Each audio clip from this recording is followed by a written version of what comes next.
Drama serial Jansar की next episode में अब सरफराज जाएगा नौशेरवान के घर, क्योंकि उसका दिमाग जो है वो खाली है। और खाली दिमाग जो होता है वो एक शैतान का घर होता है, और शैतानी दिमाग में अजीबो गरीब शैतानियाँ आती रहती हैं। अब जो है उसके दिमाग में ये फतूर उठा है कि वो नौशेरवान की बीवी से मिले। इसीलिए वो अपने दोस्त को साथ चलने के लिए बोलता है, लेकिन वो इनकार कर देता है उसे। वो कहता है कि नहीं भाई, मैं नहीं जाऊंगा, मुझे अपनी जॉब और अपनी जान दोनों ही अजीज़ है।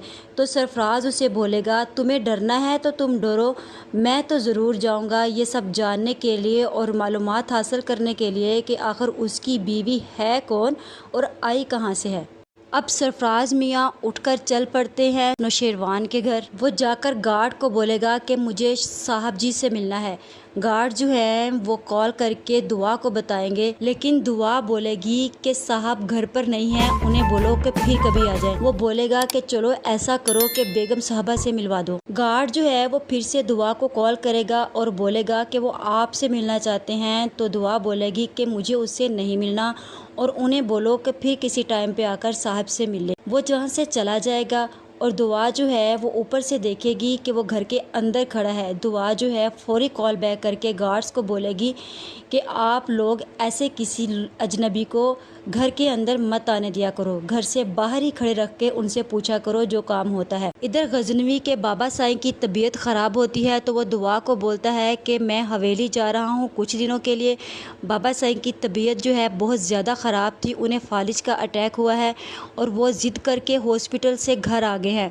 तो मैं जाऊंगा उनकी खैरियत मालूम करने के लिए, तुम परेशान मत होना, किसी चीज़ की ज़रूरत हुई तो इनसे बोल देना। तो दुआ बोलेगी कि मैं भी आपके साथ चलती हूँ। तो नौशेरवान जो है वो दुआ को भी साथ ले जाएगा, लेकिन बोलेगा कि तुम बाद में आ जाना, अभी मैं वहाँ जाके सारी सूरत हाल देखूंगा, फिर तुम्हें आगाह करूँगा और तुम ऐसा करना कि फिर जाफ़र को लेकर आ जाना। सरफराज ने भी फ़ायदा ही उठाया है कि जब घर पर नहीं था गजनवी, तो वह जानबूझकर उसी वक्त घर पे आया था ताकि वो उसकी बीवी से मिल सके। अब वो करेगा क्या, वो आगे जाके दुआ को ब्लैकमेल करना शुरू कर देगा कि अगर तुमने मेरे बारे में फ़िज़ा को बताया तो मैं तुम्हें जान से मार दूंगा। लेकिन दुआ जो है वो डर जाएगी कि कहीं ये मेरी बहन के साथ गलत ना करे या फिर मेरी बहन को छोड़ ना दे। इसीलिए दुआ जो है वो बहुत खामोश रहती है और टेंशन में चली जाती है। अब नौशेरवान दुआ को फ़ोन करके हवेली आने के लिए बोलेगा।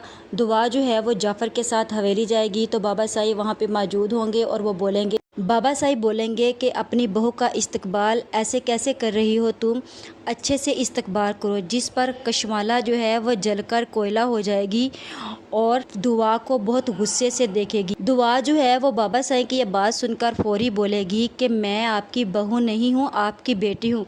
इस पर तो कशमाला और भी आग बगोला हो जाएगी कि आखिर इतनी चालाक लड़की जो हवेली आते ही बाबा साईं और अम्मा साईं का दिल जीतना चाहती है, और इसीलिए नौशेरवान भी इसके पीछे पड़ा है। इसने अपनी चालाकियों से नौशेरवान को अपने जाल में फंसाया है। नौशेरवान जो है वो अब्बा साईं से बोलेगा कि आप हमारे साथ शहर चलें, आपका वहीं इलाज करवाएंगे।